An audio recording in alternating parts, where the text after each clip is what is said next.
Welcome to the official channel of law prep. And आज हम एक बहुत ही कंट्रोवर्शियल बिल के बारे में पढ़ने वाले हैं, that is transgender bill 2026।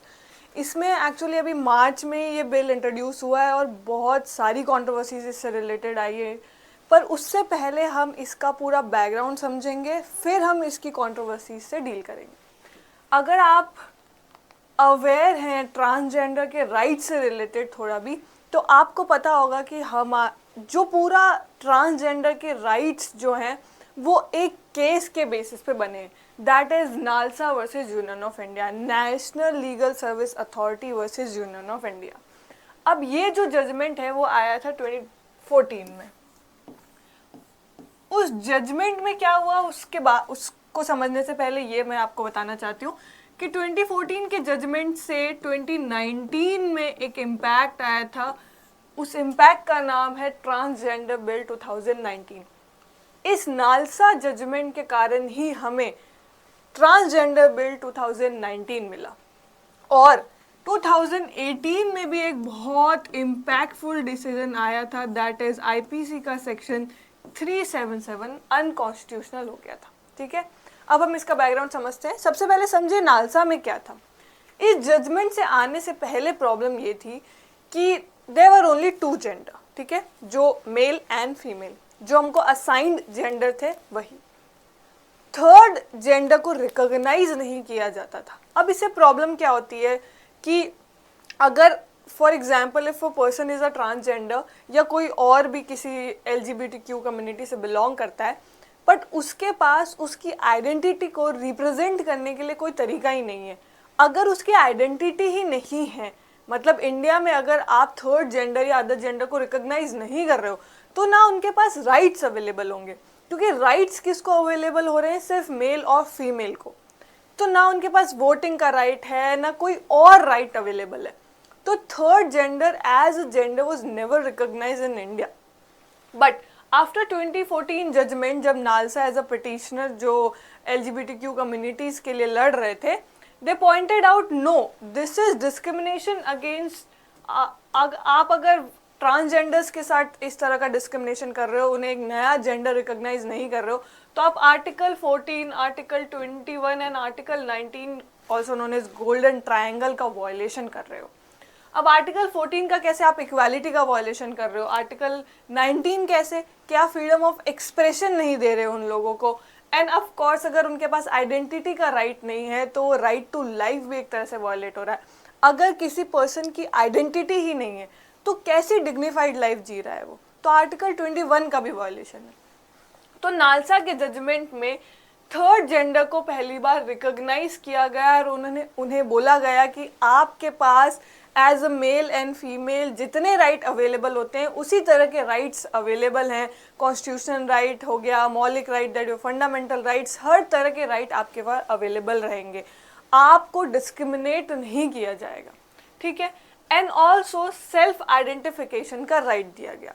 Self identification का मतलब है you do not need medical test to be recognise as a transgender person और the third gender, you can identify yourself as a person. ठीक है, और ये बहुत ही इम्पैक्टफुल जजमेंट रहा। इस जजमेंट के कारण 2019 में हमें हमारा ट्रांसजेंडर एक्ट 2019 मिलता है। और 2018 में ये क्या चीज़ हुई थी जो 377 अबॉलिश करता है।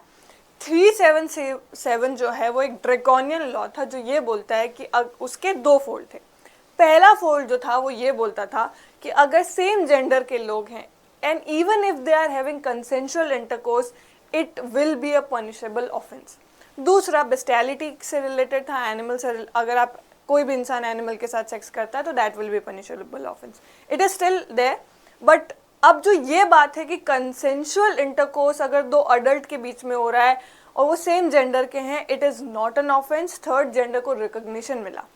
तो स्टोरी तो 2014 से चालू होती है और उसके बाद 18 में हमें 377 अबॉलिश मिलता है और 2019 में एक प्रॉपर एक्ट बन के आ जाता है। अब ये जो 2026 में बिल आया है ना, ये इसी का अमेंडमेंट आया है।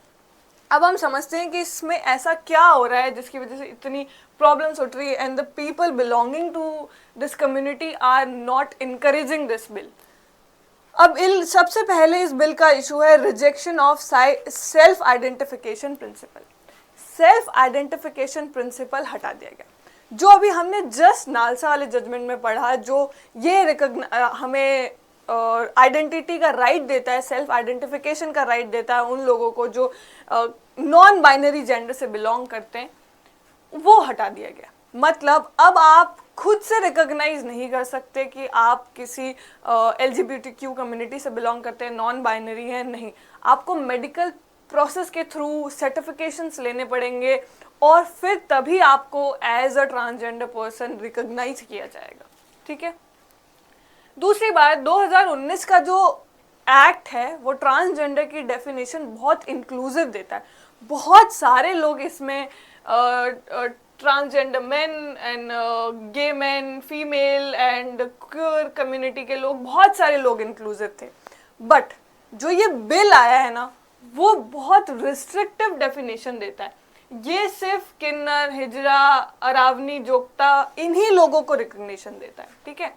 या फिर पर्सन विथ कॉग्निजेंटल बायोलॉजिकल वेरिएशन, जो पैदा ही वेरिएशंस के साथ हुए हैं, उन्हीं लोगों को ये आइडेंटिफिकेशन देता है। तो प्रॉब्लम क्या है, या तो अगर कोई ऐसा पर्सन है, for example I come out as a person belonging to a LGBTQ community, so for recognition I have only 2 options, या तो मैं इन कम्युनिटी से बिलोंग करती हूँ या फिर ये थे।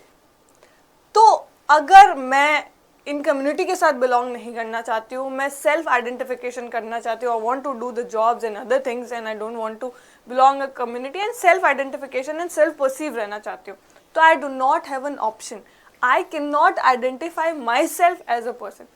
यहाँ पे स्टेट या गवर्नमेंट का हम स्टैंड देखें, विच इज़ फाइन। उनका कहना यह है कि हम इंक्लूसिव, हम इतनी नैरो डेफिनेशन इसलिए दे रहे हैं, या हम मेडिकल रिकॉग्निशन वाली चीज़ इसलिए या सर्टिफिकेशन इसलिए इंट्रोड्यूस कर रहे हैं क्योंकि सेल्फ आइडेंटिफिकेशन से ये प्रॉब्लम हो रही थी कि जो जेन्युइन लोग सफ़र कर रहे हैं उन्हें हम रिकॉग्नाइज नहीं कर पा रहे थे, ठीक है। तो इसलिए हमको ये थोड़ा सा ड्रास्टिक चेंज लेके आना पड़ा। अगर हम गवर्नमेंट के स्टैंड से देखें तो ये है तो इम्पॉर्टेंट चीज़ कि आपको रेगुलराइजेशन करने की ज़रूरत तो थी, ठीक है, पर कुछ ज़्यादा ही एक्सट्रीम मेजर्स ले लिए मेरे हिसाब से। ये चीज़ में और भी इश्यूज हैं इसमें। दूसरा, हमने ये पढ़ा है कि सेल्फ रिकॉग्निशन होता था पहले, ठीक है, आपको मेडिकल प्रोसेस के थ्रू सफ़र नहीं करना पड़ता था। बट अब इस बिल में ओल्ड प्रोसेस क्या था, 2019 के टाइम पे person can identify to the district magistrate, वहाँ जाके आइडेंटिफिकेशन सर्टिफिकेट ले सकता था, आइडेंटिटी कार्ड बना सकता था। एंड उसकी वजह से ऑलमोस्ट 32,000 लोगों ने इंडिया में आइडेंटिटी कार्ड बनाए हैं, रिकॉग्नाइज किया है अपने आप को एज अ ट्रांसजेंडर और LGBTQ कम्युनिटी से बिलोंग करते हुए, ठीक है। बट जो प्रपोज्ड बिल है वो ये बोलता है कि आपको एक मेडिकल बोर्ड बनाना पड़ेगा और उसको लीड करेंगे चीफ मेडिकल ऑफिसर, ठीक है। और ये बोर्ड जो है एग्जामिन करेगा उस पर्सन को और फिर रिकमेंडेशन देगा डिस्ट्रिक्ट मजिस्ट्रेट को, और फिर डिसीजन दिया जाएगा कि किसी पर्सन को सर्टिफिकेशन देना है कि नहीं देना है। सो आप कि कोई ऐसा पर्सन है जो सेल्फ आइडेंटिफिकेशन कर सकता था, बट आपने अब उस पर बाउंडेशन लगा दी है कि उसे पूरा मेडिकल प्रोसेस के थ्रू गुजरना पड़ेगा। और जितना भी आप जानते हैं, हमारे यहाँ पे इस तरह का फोबिया जो है LGBTQ कम्युनिटी को लेके, जो डिस्क्रिमिनेशन है वो on the face of hit है, प्राइमा फेसा है कि दे फील, और उनके साथ होता भी है डिस्क्रिमिनेशन। एंड उसके ऊपर से आप इतना ड्रास्टिक चेंज लेके आ रहे हो कि they have to go through a medical process, और उन डॉक्टर्स के सामने खड़ा होना पड़ेगा and they have to stand in front of those doctor, और उन्हें आइडेंटिफिकेशन के प्रोसेस से गुजरना पड़ेगा, और फिर वो DM को देंगे और DM बताएगा कि अब सर्टिफिकेशन मिलना चाहिए। जो पहले से ही क्यूर फोबिया है और इस तरह का फोबिया है, पहले ही समाज में उनके खिलाफ एक्सेप्टेंस नहीं है इतनी ज़्यादा, उसमें भी आप उनको इस ड्रास्टिक प्रोसेस के थ्रू जाने के लिए बोल रहे हैं। इसको लोग बोल रहे हैं क्लिनिकल गेट कीपिंग। इस टर्म को बोला जा रहा है क्लिनिकल गेट कीपिंग, कि आप उन लोगों को फोर्स कर रहे हो सर्टेन प्रोसेस को गुजरने के लिए जहाँ पे पहले ही उनके खिलाफ इतना फोबिया है, ठीक है। तो थर्ड पॉइंट ये था। बट हम थोड़ा सा इसके बारे में अच्छी बात भी करते हैं, ठीक है, कि एक जो बहुत अच्छी चीज़ की गई है दैट इज पनिशमेंट इसमें इंक्रीज कर दी गई है, कि जो ट्रांसजेंडर्स के साथ जो ऑफेंसेस होते हैं उनकी पनिशमेंट इसमें बढ़ा दी गई है। जैसे इसमें देखा है न्यू और नए ऑफेंसेस भी इंक्लूड किए गए। जैसे अगर किसी, जैसे बहुत सारे बच्चे या बहुत सारे ऐसे लोगों को फोर्स किया जाता है ट्रांसजेंडर की आइडेंटिटी लेने के लिए और किसी मतलब अपना जेंडर चेंज कराने के लिए, उसके लिए अब अगर आप किसी बच्चे को अगर आप फोर्स करते हो अपना आइडेंटिटी चेंज करने के लिए, फोर्सफुली उसका जेंडर चेंज कराते हो, तो पनिशमेंट है life imprisonment up to 5 lakh की। ठीक है, फोर्सफुली बैगिंग कराने के लिए 5 to 10 था, 5 to 10 इम्प्रिजनमेंट है, अब 1 लाख की पनिशमेंट भी है। ठीक है, अगर चाइल्ड के साथ अगर आप इस तरह की फोर्स बैगिंग करवाते हैं तो 10 to 14 ईयर्स की इम्प्रिजनमेंट और 3 लाख का फाइन है। इस तरह की चीज़ें इंट्रोड्यूस की and it is very important, it was needed, तो it's a very good step taken by the government in this bill actually. एक लास्ट जो सबसे बड़ी प्रॉब्लम फेस करनी पड़ेगी इस बिल में, जिसकी वजह से इसको बहुत ज़्यादा हेट्रेड मिल रहा है, which is threat to those outside social culture. इसका मतलब क्या है? While the bill recognise group like hijra and kinnar, ये जो इन ग्रुप्स को रिकॉग्नाइज करता है, ठीक है, हमने जब इसकी नैरो डेफिनेशन वाला पॉइंट पढ़ा था तो हमने देखा था कि इन्हीं ग्रुप्स को रिकॉग्नाइज किया जा रहा है। ठीक है, इट पोटेंशियली मतलब ये जो है जो इंडिपेंडेंटली एग्जिस्ट करना चाहते हैं, ये ग्रुप्स को तो रिकॉग्नाइज कर रहा है, ठीक है, पर ये बोल रहा है कि अगर आप ग्रुप से अलग इंडिपेंडेंट अपने आप को एज अ ट्रांसजेंडर पर्सन दिखाना चाहते हो तो you do not have right. ठीक है, या तो आपको ग्रुप में ही आना पड़ेगा या आप नहीं हो सकते। मतलब वो कोई ऐसा पर्सन है जो अब इस ग्रुप से बिलोंग नहीं करना चाहता है और अब इंडिपेंडेंट रहना चाहता है, वो नौकरी करना चाहता है, वो कॉर्पोरेट कल्चर में जाना चाहते हैं, they want to live a normal life, they are not allowed to do that because they have to join this group.